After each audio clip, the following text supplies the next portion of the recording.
Assalamualaikum warahmatullahi wabarakatuh. Perkenalkan, nama saya Rijal Yasin, NIM 18210261, Prodi Pendidikan Bahasa dan Sastra Indonesia, IKIP Siliwangi. Kebetulan saya sedang melaksanakan KKN untuk minggu sekarang masuk ke dalam siklus ketiga, di mana siklus kali ini saya melakukan penelitian terhadap pedagang atau UMKM kecil terdampak COVID-19. Baik, untuk mempersingkat waktu, mari tonton videonya.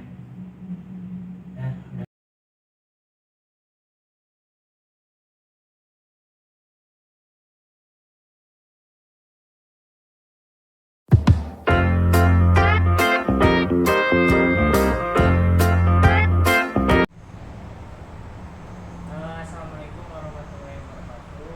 Pak, perkenalkan, nama saya Rijal Yasin, mahasiswa di Siliwangi angkatan 2018. Kebetulan saya sedang melaksanakan KKN, dikarenakan KKN sedang daring. Jadi objek penelitiannya itu jadi 10 pendamping orang tua sama UMKM terdampak COVID. Apakah diperkenankan untuk wawancara secara singkat? Sebelumnya namanya siapa, Pak? Agus. Jualan apa ya? Cilor.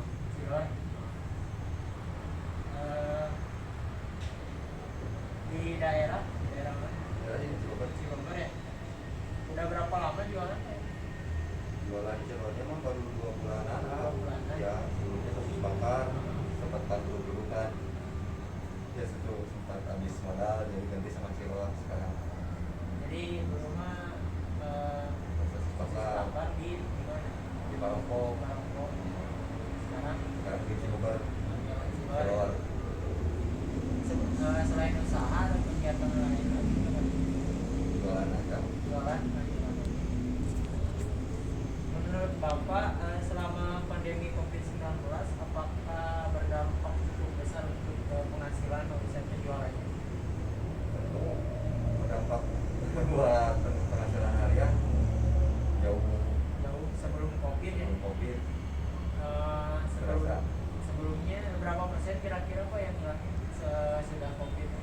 Yang terasa hampir di atas 50%. Di atas 50%. Dari hari-hari normal biasa.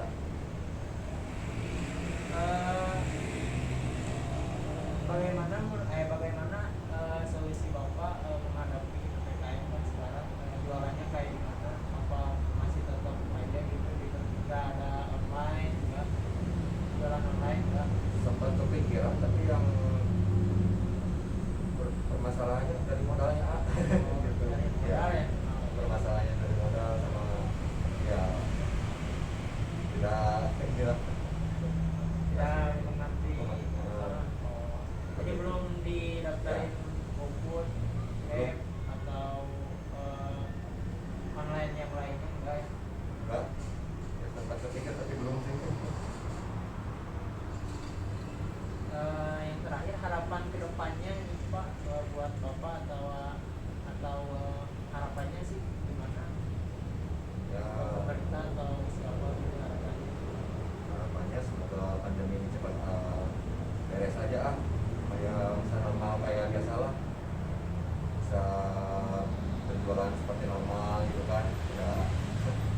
Terus jam operasionalnya juga dibatasi Ya Nah, operasional bisa normal lagi kayak biasa gitu kan. udah sih itu aja sih Pak. Terima kasih ya atas waktunya. Mohon maaf apabila ada kesalahan baik dari kata atau sikap.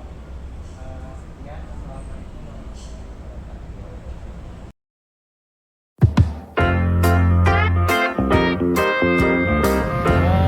Jadi tadi apa kendala selama PPKM ini buat dagang lah? Ya, yang jelas konsumen berkurang, Pak. Karena mereka rata-rata lah namanya masyarakat, mereka kan masih takut-takut dengan adanya pandemi seperti ini. Jadi kita pun sebagai pedagang ya kena imbas. Yang biasanya omset lumayan, dengan adanya pandemi ini ya jelas menurun hampir 70% lah menurunnya itu omset. Oh, jadi PPKM berdampak sangat ini ya, jadi berdampak sangat buruk bagi dagang ya, Jelas. terutama UMKM kecil gitu. Itu jelas. Kira-kira selama sebelum PPKM omsetnya berapa ya? Dulu kita sebelum PPKM itu bisa sampai di atas 800 dari jam 5 pagi sampai jam 10 siang gitu kan. Memang kita jualnya sampai jam 10 siang sih, omset lumayan. Tapi sekarang dengan adanya pandemi itu hampir 70% hilang omset. 70%. Jadi kita ya mau tidak mau daripada kita nggak ada penghasilan sama sekali, ya kita jalani lah apa adanya gitu. Jadi kalau menurut Pak Haji, solusinya apa sih? Bisa didengarin buat pemerintah atau dinas terkait untuk solusi buat pedagang kecil yang terkena imbasnya selama pandemi COVID ini. Ya seharusnya mereka bisa merasakan ya, orang kecil jangan hanya bisa ngomong doang begini dan begitu, tapi dampak yang mereka alami tidak ada. Siapa aja orang kecil yang kena dampak kan begitu. Seharusnya mereka turun ke bawah. Mereka melihat situasi di bawah seperti apa sih sebenarnya dengan pandemi ini, dengan PPKM seperti itu. Kalau mereka hanya ngomong doang ya apa artinya ngomong doang, kan begitu. Nah kita ini yang di bawah yang merasakan dampaknya. Itu Pak. Oh ya, jadi Pak Haji. solusinya itu kalau menurut Pak Haji ya. Iya. Ya. Kalau solusi dari saya ya semoga pandemi ini cepat pulih ya. Karena pandemi juga tidak berdampak buruk buat kesehatan saja, tapi cukup berdampak sangat buruk bagi ekonomi, terutama pedagang UMKM kecil ini. Itu saja wawancara singkat dari saya, semoga lekas membaik dan selalu dimurahkan rezekinya. Terima kasih atas waktu singkatnya Pak Haji. Ya, sama-sama. Izin pamit. Assalamualaikum warahmatullahi wabarakatuh. Terus J. Betul lah ngomong naon aja.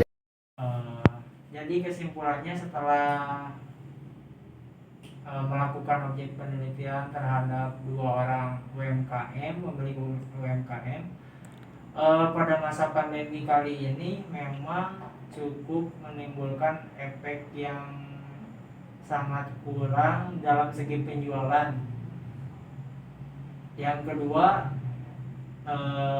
penjualan selama PPKM atau PSBB yang dilakukan, menurut pemilik UMKM, 2 UMKM tersebut menimbulkan penurunan omsetnya sampai 50% sebelum adanya COVID-19. Jadi solusi dari saya yang diberikan ke pemilik UMKM yang terdampak COVID, yang pertama ke pemilik UMKM, pemilik cilor, pedagang cilor, saya memberikan solusi untuk menjual tidak hanya secara offline tapi juga menjual secara daring atau online, memanfaatkan media aplikasi merchant seperti Shopee, Gobis, dan Grab. Kenapa demikian? Agar agar praktis dan tidak menimbulkan kerumunan ketika saat penjualan berlangsung. Menurut saya solusi ini memberikan efektivitasnya sangat tinggi dikarenakan pada zaman sekarang orang lebih cenderung untuk membeli atau melakukan jual beli secara daring, dan dengan adanya PPKM ini justru tingkat kedisiplinan atau baik protokol kesehatan tidak dilanggar karena melakukan jual belinya secara online. Jadi menurut saya itu sih yang efektif bagi para pedagang yang terdampak COVID-19. Yang kedua yaitu memberikan saran terhadap penjual cilor tersebut untuk memperbaiki kemasan